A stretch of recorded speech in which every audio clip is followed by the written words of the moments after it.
Welcome to the Bare Metal Cyber Sea Risk Prepcast. This series helps you prepare for the exam with focused explanations and practical context. In risk management, ownership is the foundation that holds everything together. In other words, assigning clear roles is what keeps risks from slipping through the cracks. Without clearly assigned roles, risks and controls can fall through organizational cracks and go unaddressed. In other words, unassigned tasks often mean unresolved risks. Assigning ownership ensures that someone is accountable for making decisions, taking actions, and escalating issues when needed. In other words, ownership means accountability at every step. It brings clarity and accountability to what could otherwise become a confusing process. In other words, it defines who leads, who acts, and who follows up. Proper ownership also supports compliance by showing regulators that responsibilities are understood and documented. In other words, documentation proves that the organization is in control. It improves transparency by making it clear who is in charge of what. In other words, it avoids confusion and finger-pointing. And it strengthens audit readiness by demonstrating that processes are both followed and reviewed. In other words, clear records make audits smoother and findings less likely. Sea Risk emphasizes that identifying a risk is only the first step. In other words, knowing about a risk is not enough. You must manage it. The real work begins when someone is made responsible for managing it. In other words, action follows assignment.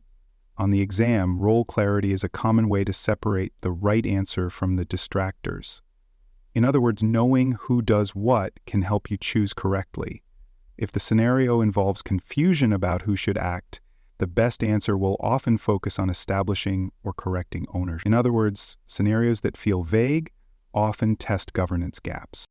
A risk owner is the person who is accountable for managing a specific risk from start to finish. In other words, they own the life cycle of the risk. This includes identifying the risk, monitoring it over time, deciding how it should be treated, and tracking the results. In other words, they do not just see the risk, they act on it. The risk owner is often someone from the business or operational area that is affected by the risk. In other words, they understand the real-world impact of the risk. They are not passive observers. They actively manage the risk and are responsible for seeing it through. In other words, they lead the treatment effort. This role includes the authority to assign resources, decide whether to accept a risk or escalate it to higher levels of governance. In other words, they make key decisions and follow them with action. Sea risk scenarios often test whether you know who the real decision maker is in the risk process. In other words, you must distinguish between leaders and implementers. A risk owner does not just follow instructions, they make calls about how the risk is handled. In other words, they set the direction, not just carry it out. A control owner is someone who is responsible for a specific safeguard or procedure that helps manage risk. In other words, they operate the tools and processes that reduce risk. Their job is to make sure the control is implemented correctly, functions as expected, and is maintained over time. In other words, they ensure the control stays effective. Control owners usually come from IT, security, or operations teams that have the technical ability to apply these safeguards. In other words, they are subject matter experts in execution. Unlike risk owners, they do not decide what the overall response should be. In other words, they follow strategic decisions. They do not create them. They carry out tasks based on the decisions made by the risk owner. In other words, they make those decisions real. In sea risk scenarios, control owners are the doers, not the deciders. In other words, they bring risk plans to life, but they do not choose them.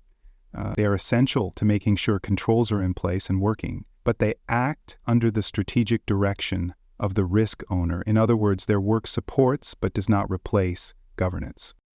Risk owners and control owners have very different roles, and it is important to keep them separate. In other words, confusing these roles can break the process. The risk owner has a strategic role. They decide why a response is needed and what form it should take. In other words, they shape the overall approach. The control owner has an operational role. They figure out how to implement the chosen control and make sure it works. In other words, they handle logistics and technical tasks. The risk owner is responsible for monitoring residual exposure, what risk remains after controls are in place. In other words, they look at the big picture. The control owner is responsible for making sure the control itself does what it is supposed to do. In other words, they maintain the moving parts. When these roles are confused, treatment efforts can stall. In other words, delays and mistakes can happen easily. Decisions may be delayed or controls might not be applied correctly. In other words, execution without direction is ineffective. On the exam, pay close attention to what the scenario is asking for. In other words, read carefully to find out if strategy or implementation is being tested. If the task is about making decisions, it's likely a risk owner role. If it's about execution, it's likely a control owner responsibility. Assigning ownership correctly requires structure and judgment. In other words, it must be done intentionally, not casually. A RACI matrix is a useful tool to define who is responsible, accountable, consulted, and informed for each risk and control. In other words, it shows who does what. Ownership should be based on actual authority, domain knowledge, and the ability to make or enforce decisions. Titles alone are not enough. In other words, naming someone isn't the same as empowering them. You should also avoid assigning conflicting roles to the same person. For example, someone should not both own a control and validate its effectiveness. In other words, self-review undermines integrity.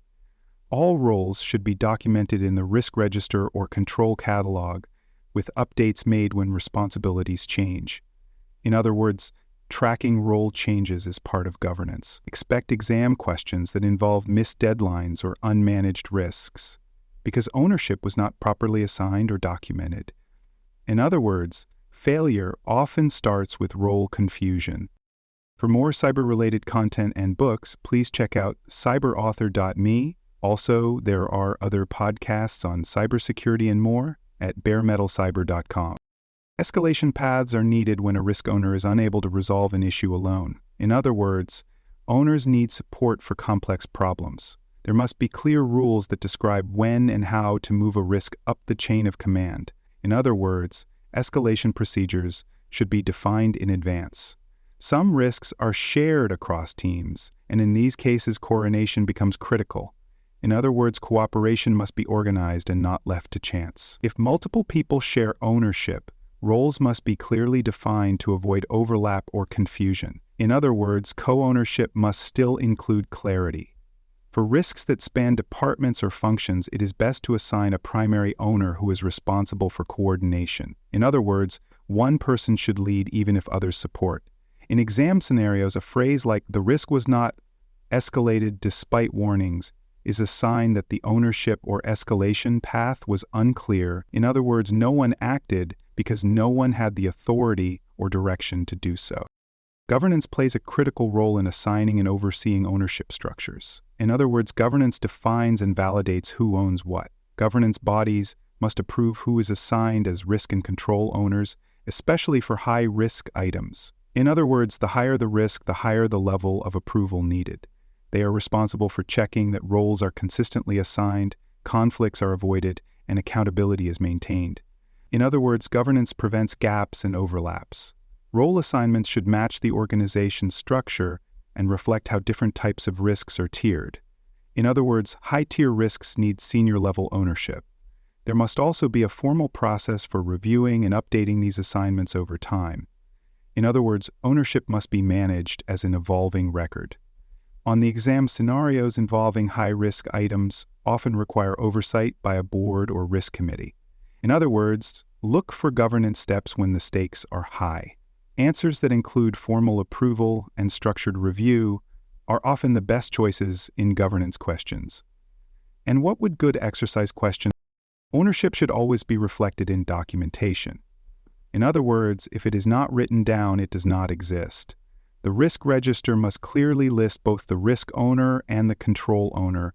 In other words, both decision makers and implementers must be identified. It should include contact information, specific responsibilities, and planned review dates. In other words, the documentation must be useful and complete. If the organization uses a GRC system, it should be set up to automatically send alerts and updates to owners. In other words, technology should help owners stay informed. Changes in ownership due to reorganizations, staff turnover, or strategic shifts must be documented promptly. In other words, ownership must stay current. If ownership information is missing or out of date, it can lead to audit findings or delays in managing the risk. In other words, documentation gaps become operational risks. In exam scenarios, answers that highlight completeness, traceability, and timely updates are usually correct. In other words, the best answers focus on visibility and accountability. In practice, many things can go wrong when ownership is assigned poorly. In other words, bad assignment leads to bad outcomes. One common problem is assigning a risk to the wrong function. For example, assigning a business risk to IT. In other words, misalignment causes confusion. Another issue is giving ownership to someone who does not have the authority or understanding to take meaningful action. In other words, responsibility without power is ineffective. Sometimes a single person is assigned too many unrelated risks, making it impossible to manage them all effectively. In other words, role overload can create failure points. Ownership can also be assigned but never communicated or documented, leaving everyone confused. In other words, silent roles lead to silent failures. In the exam, look for clues like, no one acted, or everyone assumed someone else was responsible. In other words, accountability was missing from the start. C-risk questions often test your ability to match the right role to the right responsibility. In other words, understanding job alignment helps you pass. For example, if a question asks who should review a specific risk, the answer is usually the risk owner.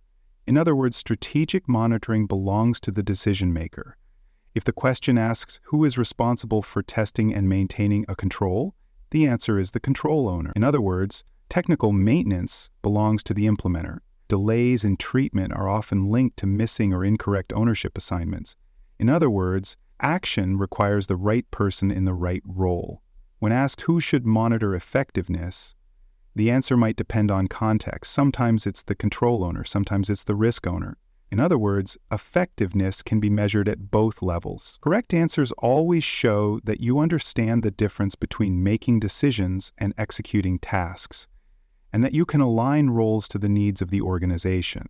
In other words, the best answers reflect clear governance and clean execution. Thanks for joining us for this episode of the Bare Metal Cybersecurity Risk Prepcast. For more episodes, tools, and study support, visit us at baremetalcyber.com.